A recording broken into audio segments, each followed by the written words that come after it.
I am really happy to be here. I was yesterday speaking with the middle school students, and today I spoke with the high school students, and I will tell you, they are a great bunch of kids. And I'm really glad when we have a community. I sometimes go into areas and I start speaking, and I'll go to one school and do a presentation. But truly, for a community to take a stand like this, and schools to be this proactive, it is so empowering for me. Because this is what we want to do. We want to make sure that students understand, but we also want to make sure that the educators and that the parents in the community, we all understand and we're all on the same page to try to make a difference. I started the Megan Meyer Foundation because of my daughter, Megan. If you can change the slide, please. Megan was born on November 6th of 1992. You see, this wasn't my lifelong goal. I started the foundation because of a tragedy. I never went to college to professionally speak. There was no way somebody could have gotten me in front of a crowd and spoke. I mean, I was the type of person, even in school, that literally slinked down into my seat when I thought that they were going to make me read in front of the class. But sometimes in life, things will happen, and they put you in places that you never dreamed in a million years that you could do. And I will tell you, the foundation we do, we travel across the country and speak to students, parents, and educators, and it's always on the issues and the awareness of bullying. It's the education of cyberbullying to promote that positive change.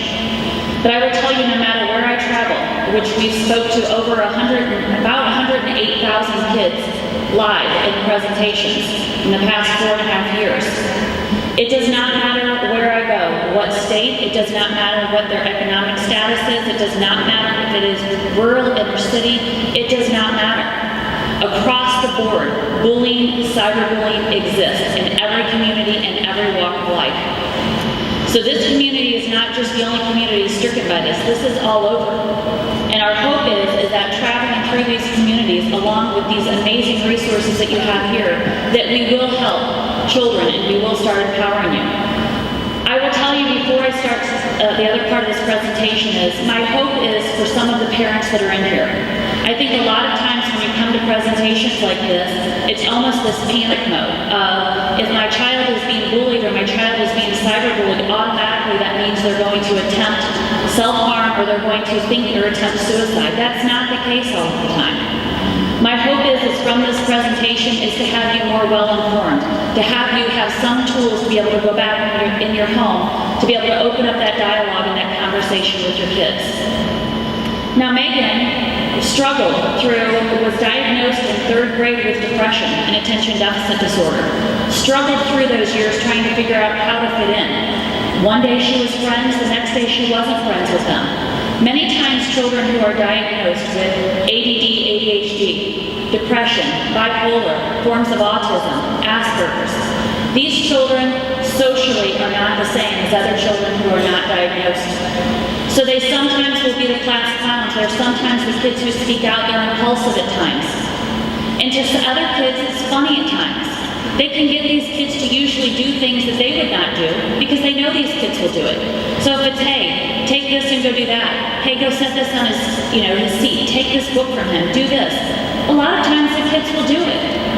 They view that as friendship. They view that as acceptance because the kids laugh, they're talking to them, and everything's good. The next day, they come to class, and all of a sudden, it's not funny for those kids anymore. Now they're annoying, and they're a pest, and they get on your nerves, and enough is enough, and seriously, get a life. And these kids don't know where to fit in, and they many times are riding this roller coaster of ups and downs and where their friendship lies. And Megan struggled through that. If you could change the slide, please. Megan entered 6th, 7th, and 8th grade. Now Megan struggled quite a bit again, figuring out how to fit in, but 7th grade is pretty horrible from day one. That's her picture in the very middle. Megan had boys who thought it would be funny to start stomping behind her in the lunch line, calling her a fat cow and an elephant to the point that Megan stopped eating lunch. Megan didn't come home and tell me about this because really kids are not going to come home and tell parents about these things that kids are calling them. It's embarrassing. And besides, they don't want to pay attention. They want to forget those things. I found out because Megan's lunch account wasn't coming down and I went to school. I saw her sitting at the table with a water bottle and a napkin. She came home that afternoon and I questioned her about what was going on and she finally told me what the boys were saying. I said the typical thing that we as adults say. It's because of what we were taught and it's what we know. I said, Megan, honey, just ignore those kids. Don't worry about what they're saying about you. Listen, if you ignore them, Meg, they're going to get bored and tired of this. They're going to walk away. Just be the better person. She looked at me like I was crazy and said, Mom, could you do that if they were doing that to you? Could you ignore them? And you know what? She's right. We as adults many times forget what it's like to be in school. We forget what it's like to be in a situation that you can't walk away from. If it was you as a coworker today and you had another coworker that was making fun of you, calling you names, tripping you as you walked through the halls, you go into your boss and your boss says, well, sorry, just ignore it. It will get better tomorrow. If you ignore it, they'll go away.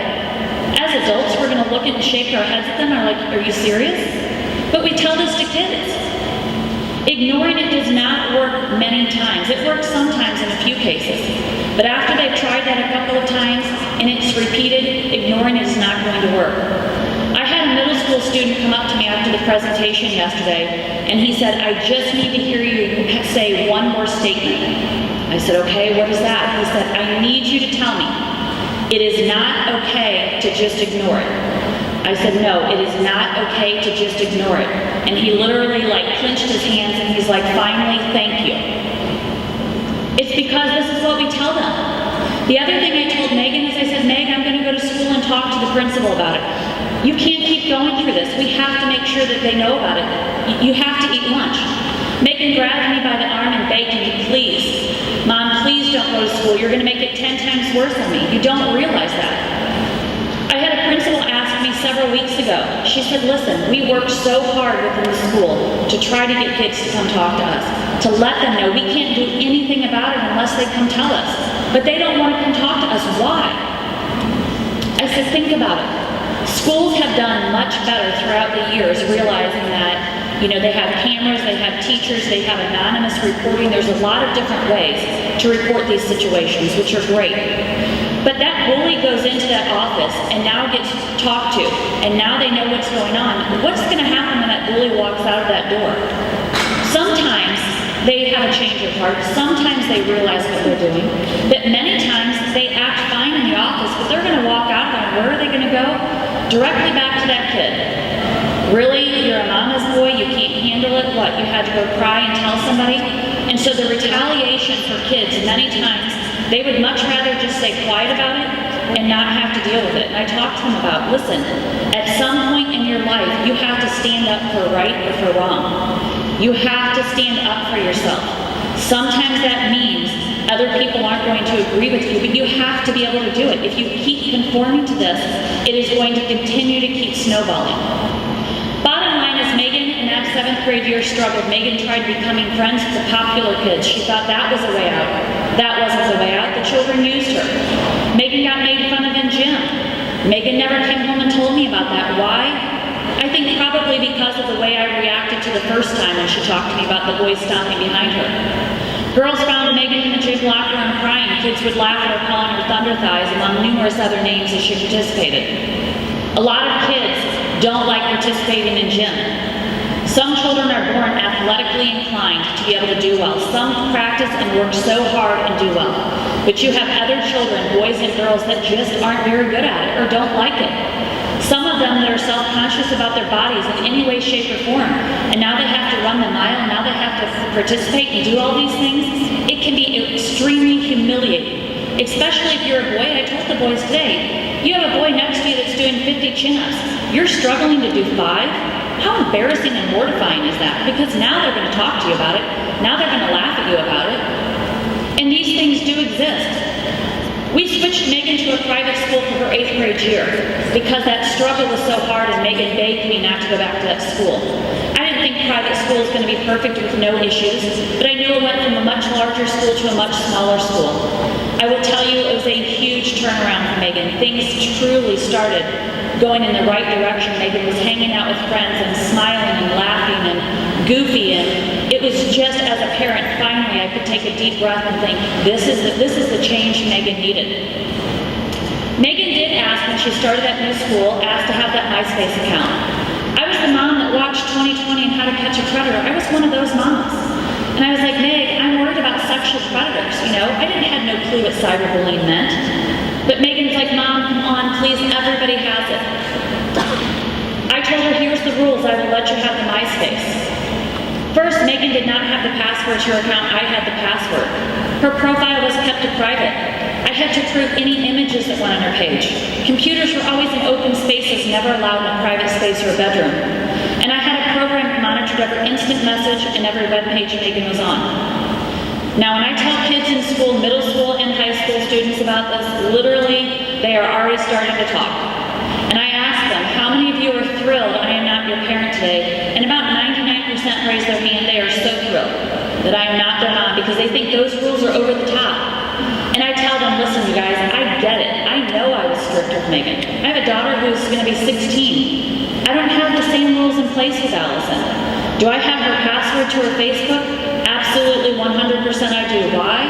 I pay the bill. That's why. When Megan started this MySpace, she didn't like those rules, but she started adding friends. And then she found this boy, Josh Evans, that wanted to be friends with her. Megan finally had this boy. Now, she had friends and was going to the movies and hanging out. But this boy, Josh Evans, when I let her add him as a friend, Megan finally had this boy who told her she was beautiful and had a beautiful smile and great eyes and all of these things. Now let me tell you something. I know that a lot of people say, listen, lady, you were so particular about all of these things, but you let her add this boy. Why in the world would you do that? The reason I did that was because of this. When I travel around and I ask students, how many of you know somebody who made up a fake profile, MySpace or Facebook? Probably 3/4 of the kids, no matter where I go, raise their hands. So many kids make up fake profiles. I didn't want Megan going behind my back. I wanted to make sure I could at least monitor it. Megan liked Josh. Josh liked Megan. They were in a relationship. And I was like, you're in a what? You're in a relationship? I said, Meg, how do you even know who this is? This could be a 10-year-old kid and 80-year-old grandma. And Megan was like, come on, Mom. I asked the kids today, how many of you know somebody who's in a relationship with somebody that they don't know face to face? You probably get half of the students that raise their hands that they know somebody who's in that relationship. Megan was getting ready for this 14th birthday. We a lot of times think that kids, we have this thought that children who are depressed or have any type of mental disorder, all of a sudden they're kind of the kids who are isolated in the corner, no one talks to them. These are bubbly, funny, goofy, smart, active, amazing kids. But here's the thing. Going through all of these things that Megan was going through, no one knew truly what she was feeling inside. And she was getting ready for this 14th birthday, excited, happy. Megan loved black and white polka dots. It's a theme for our foundation. Megan was planning this birthday party, and on October 15th of 2006, her and Josh had been talking for 5 weeks. Now, they really liked each other in the beginning, but then it really kind of dwindled to a friendship. On a Sunday night, Megan was asking to sign on to MySpace. She was filling out her birthday invitations. And I signed her on to the MySpace, and she received this message from Josh that said, you're not a very nice person, I don't want to be friends with you anymore. It's not a horrible message, it's just kind of a message of, okay. She responded back and said, what are you talking about? Where did this come from? And there was no response, and I told her it was late to sign off. The next morning, Megan wakes up for school in a great mood, all of her birthday invitations in her hand. She's getting her braces off the next day. She'd had them on for 4 long years. On the way to school, Megan was worried about one of her friends who was having a bad day because of a boy. Figure that, 8th grade girls and boys. And so Megan's like, hey Mom, can you stop at the gas station? Anytime one of her friends were sad or having a bad day, she would pick up a Hershey's candy bar to give to them just to kind of tell them to cheer up. And we did that morning, dropped her off at school.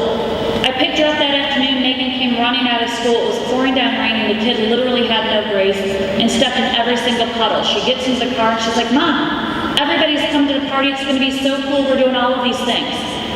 But the second we get home, the minute we walk through the door, instantly Megan wants to sign onto that MySpace. She wants to see, what did Josh have to say? What was his response? I said, Megan, listen, you have a few minutes, but I've got to take your sister to the orthodontist.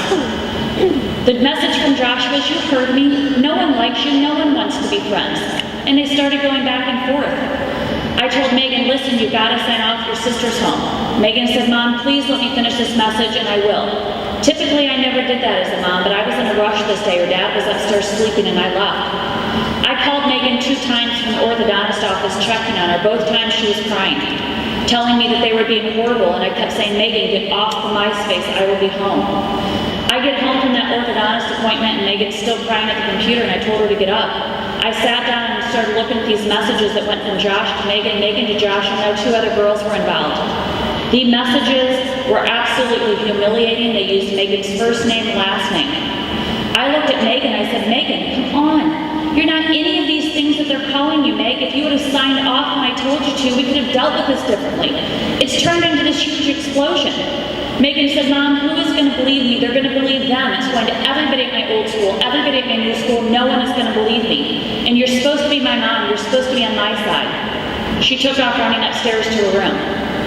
So I don't keep everybody here this evening until midnight. I'm going to play a few-minute video from the Dr. Phil show, and then I'll talk to you after that. If you could play the video, please. Okay, we've all heard the old saying, sticks and stones may break my bones, but words will never hurt me. Well, what if hurtful words were posted on the internet for the entire world to see and never erased? It's being called e-vengeance, bullycide, or cyberbullying, and it is on the rise and out of control.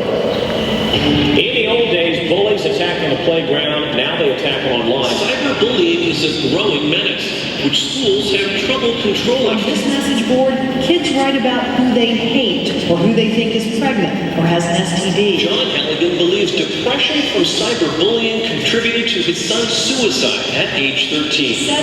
17% of girls said they had bullied someone online. People would comment on whores and sluts and hoes. I had like 300 emails saying that I was a whore and everything. Cyberspace is the new venue for the schoolyard bully. Well, it's a story that's made national headlines. 13-year-old Megan Meyer committed suicide after being bullied online by who she thought was a teenage boy. But little did her parents know at the time that the bullying actually involved their adult neighbor who lived just 4 doors down. And the whole thing, the whole person she was talking to on the website was a hoax. It was a made-up person. Take a look. On October 16th of 2006, my daughter Megan hanged herself in her bedroom. Megan was 13 years old. Megan had a MySpace account, and she had become friends with a boy named Josh Evans and corresponded for roughly 4 to 6 weeks. Megan received a message from Josh Evans stating that he did not want to be friends with Megan any longer, that he heard she was not a very nice person. Megan was absolutely giving bombarded with these insults. And she said, Mom, they're just being mean to me online. I was aggravated, so I had my voice raised with her. And you knew better than to stay in the MySpace.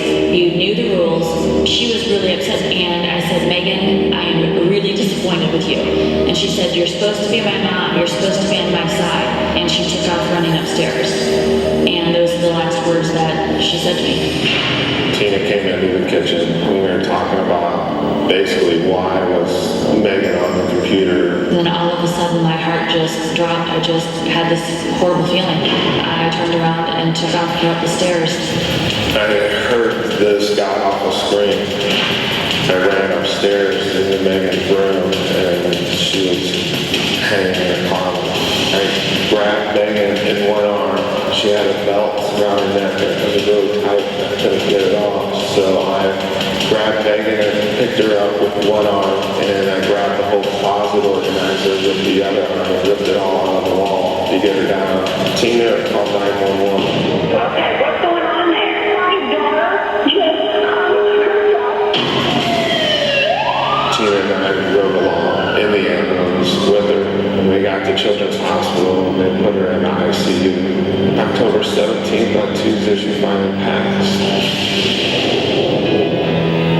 They took all the cords and IVs and everything off her. We just laid in the bed and held her. It's just the most horrible feeling that I've ever felt in my entire life. About 6 weeks later, we received a phone call from a neighbor down the street. She told us that she had information that the neighbor, Lori Drew, was responsible for creating this fake MySpace account.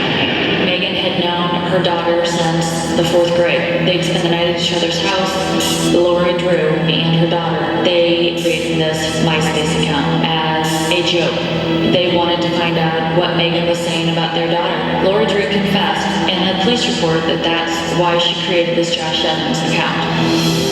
I do blame Lori Drew for what happened to Megan, without a doubt. We were connected with the FBI, and through the investigation, we found out later in the spring of 2007 that there just was not a law that they could fit it into. The Drew family totally played us like fools.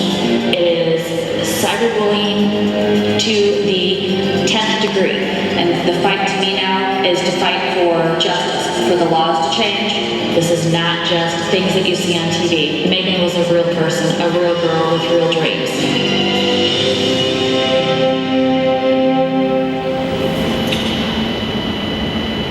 Now see, you put my big hair on there. I told him, I said, stop it at 6:04 because at the Dr. Phil show, the lady liked to do really big, goofy hair, and I'm like, stop it before that hair gets up there. So here's the thing. I show this video because I think a lot of times in the world that we all live in today, adults and kids alike, we are exposed to so many things. You turn on the TV, you turn on the internet. What is on there? There is good, thank goodness. But there is also the natural disasters, the wars, the murders, the diseases, all of the things that are happening around us. And many times for kids in the world, I mean, we as adults can get filled and we can't take anymore. It's kind of like, shut it off, I've had enough bad news for the day. But for kids, it's a part of their life. It's what they have grown up with. They are exposed to that. They are exposed to the radio. They are exposed to all of the electronics. It's there for them, and sometimes it puts a wall between them and empathy of understanding what other people are going through. If there's one thing that I can preface through this whole presentation is this. Electronics, all the social networking sites, those aren't the bad things. We use them in our daily lives. They help us. The thing that we have bad is us as human beings. We are the ones that abuse it. So it's not running home and taking it and throwing it all away and that's going to solve all the problems. It's not. It's not going anywhere. Children under the age of 2 can operate iPhones and iPads and iTouches. This is the world that we're living in. So we have to embrace it if you have children who have technology and realize it's not going to go anywhere. One thing I want everybody to understand is 5 weeks prior to Megan's death, this family had no clue Megan was going to take her own life. This was a joke. It started off as funny like so many things start off from.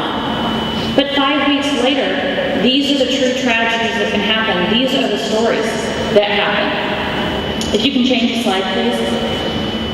Warning signs. Okay. Warning signs that some of your children might be bullied. It's not everything that happens. It's not every single little thing. But here's the thing.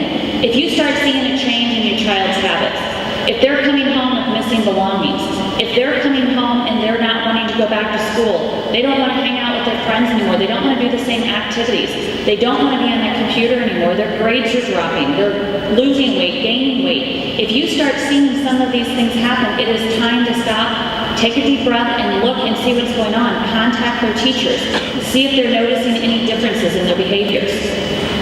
Bullying-related suicides exist. Boys are 4 times more likely to complete suicide, while girls are more likely to attempt. It is for so many different facets. A professor the other day that studies teen suicides stated that we can account for about 60 to 70% of suicides.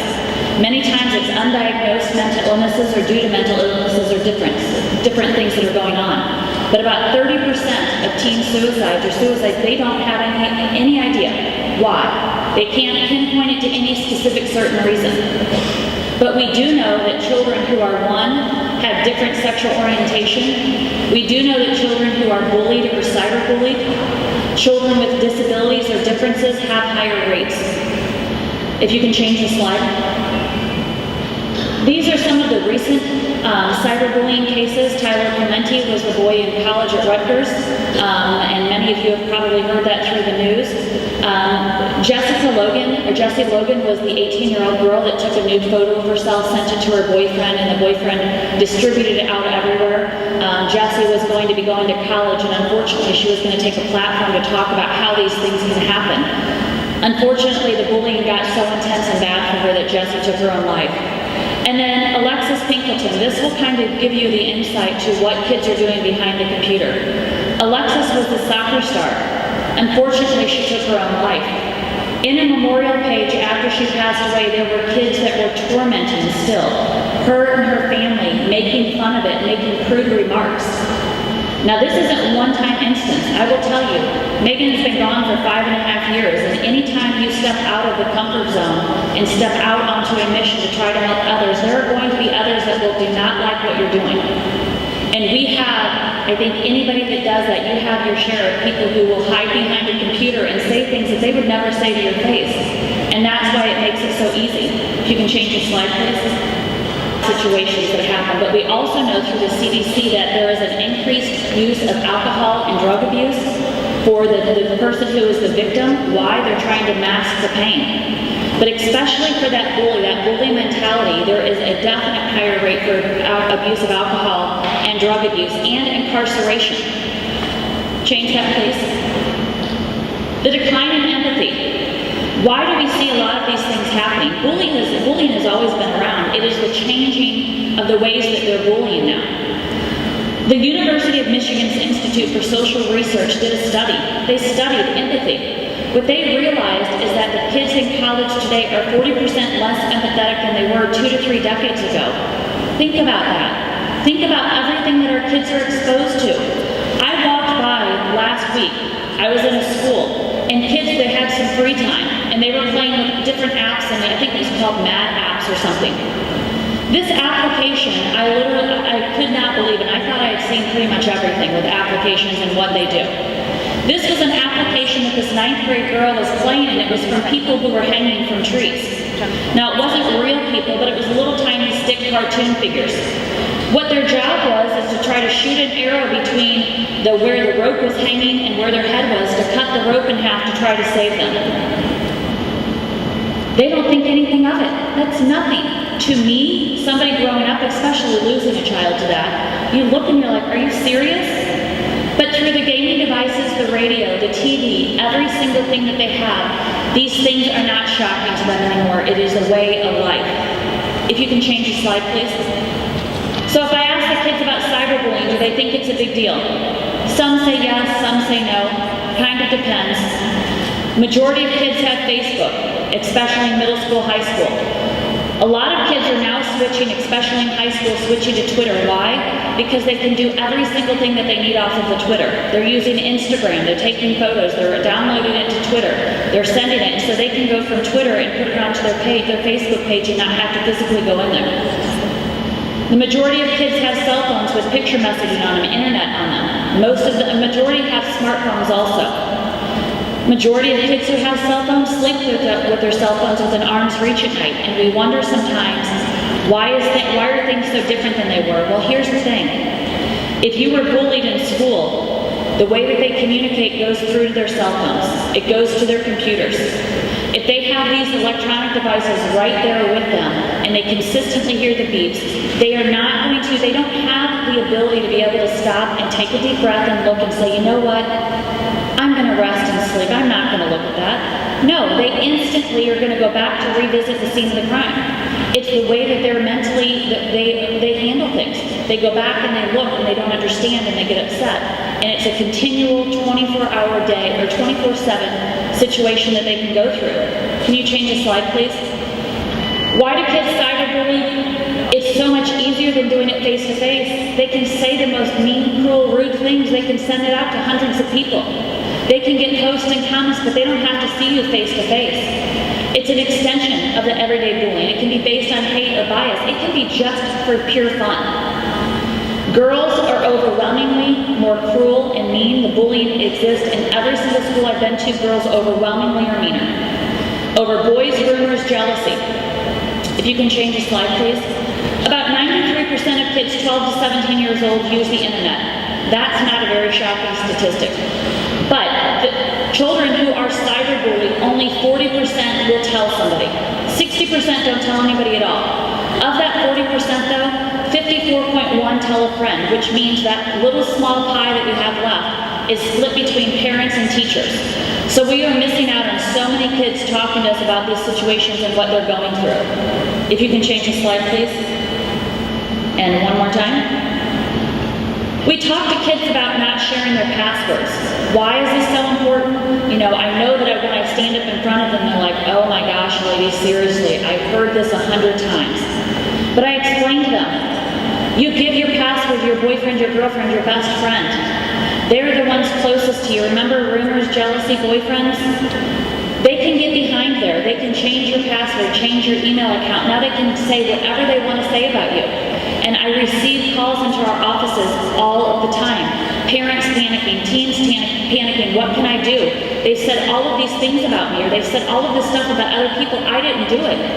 Now Facebook won't take it down because I don't have the password or the email address. What am I supposed to do about it? If you give that out, you're giving somebody the ability to act as you, and it's going to be extremely hard to get it taken down. If you can change the slide. Befriending strangers, we talk to them about it, but kids think on, especially on Facebook, if there's mutual friends, it's a green light to go. It's not a big deal. They think, really, what? Are they going to climb out of the computer and get me? They don't have that thought process. Kids all know about stranger danger. We as adults did an amazing job with that. We have pounded that literally into their head about stranger danger. We've talked to them about sexual predators. We've talked to them about drugs, and we've talked to them about alcoholism. But this technology has moved so fast that we haven't taken that basic information and now moved it into this technology. They're so far ahead from us that we're just trying to keep up. Can you change that, please?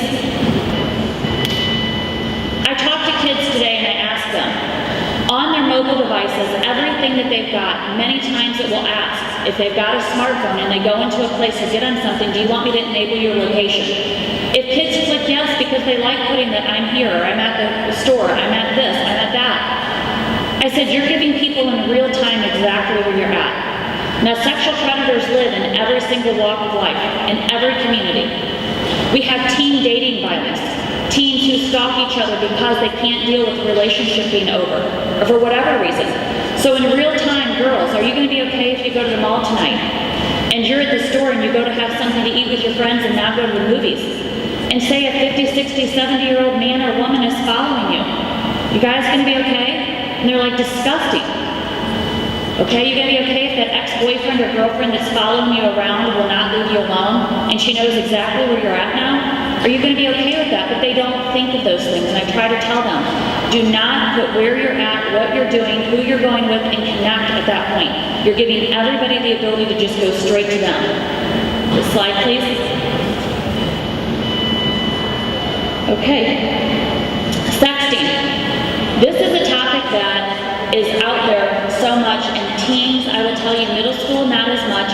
High school students absolutely think that we as adults are obnoxious over this. They think when they've done polls that really it's none of our business. That if they want to have these pictures on their phone, it's their right. It's nobody else's right.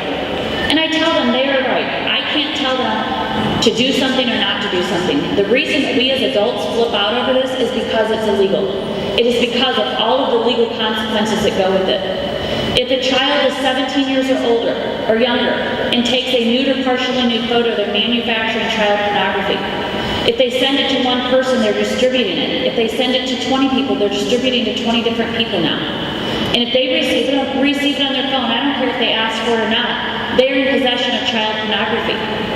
If they are 18 years or older in school and they have a picture of a 17-year-old or younger on their phone, I don't care if it's boyfriend or girlfriend, it doesn't matter if they said it was okay to send it. They are an adult in possession of child pornography. I will tell you as adults and as educators also, if you have a kid who comes to you who has a cell phone, a sexting photo on their phone, please, I know some of you are going to laugh and say this is a ridiculous thing, but it's happened. Please do not say, send that photo to me, I'm going to take it to the authorities, or I'm going to see what I can do, I want it off your phone. You guys are automatically adults in possession of child pornography. There have been administrators who have done that, trying to do the right thing, but when they turn it in, they've been charged and lost their jobs. Kids are being charged. I met with 2 juvenile judges in Missouri a couple of weeks ago. They said, listen, we get these cases coming through all the time. We don't want to charge these kids, but we don't have a choice. We have to do something. And so they stated that we keep getting them through, but we're doing this big major presentation in the community, and we're going to have to start charging because we can't keep going through seeing these happening. Girls are under the pressure from boys because the boys tell them that they love them. The boys are now sending photos of themselves to the girls. None of it makes sense to us as adults, but the funny thing is this. If I ask kids in high school and tell them that kids in 4th and 5th grade are sexting because of the phones that they have, and ask them what they think about it, they all think it's disgusting and gross. I said it's exactly what we as adults sit there and think about what you guys are doing. It's no different. Can you change the slide, please? I explained to them, this is a real person. This is Alex Phillips, who was charged. He lost his college degree. He has been charged as a sex offender for life. He will never attend college. He will never work in an educational system, never work for the government. This kid will be lucky to find a minimum wage job for the rest of his life. In Indiana, just recently, an ISP, an internet service provider in Indiana, a man who is 39 years old, has just been charged with over 200 counts of sexual violence against kids. He had these kids get on he acted as a younger kid. He had these kids get on what they thought was an anonymous site. They started sending sexually explicit videos. Why they do that? I don't have an answer for that. But they did. These kids thought it was an anonymous. But it wasn't anonymous. Now what was happening is this internet service provider guy was now contacting them and telling them if they didn't do more explicit videos and send it, he was going to send all of their stuff out to their friends and everybody on their Facebook accounts. So sextortion is happening. Can you change the slide, please? Anthony Stansel, this boy received 15 years in prison at 18 years old. Jonathan Vance, at 24 years old, received 18 years in prison because of that. Next slide. So you hear about all of these things, and as a parent it makes you kind of panic, thinking, okay, and now what do I do? Really? What am I supposed to do?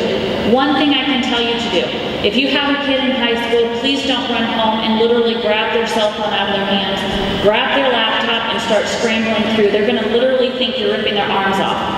Please don't do that.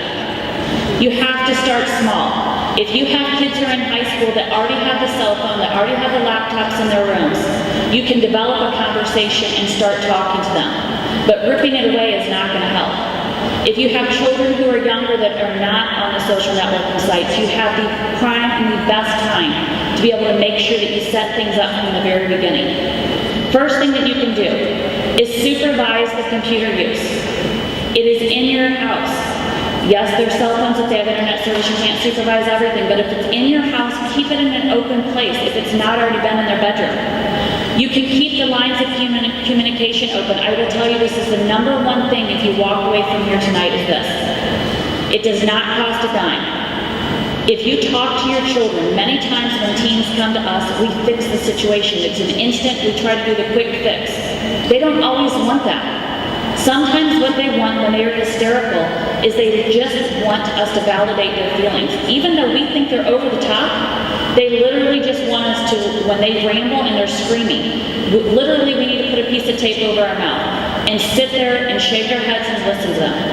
And at the end, when they're done, you might not agree with it, but you can validate how they're feeling.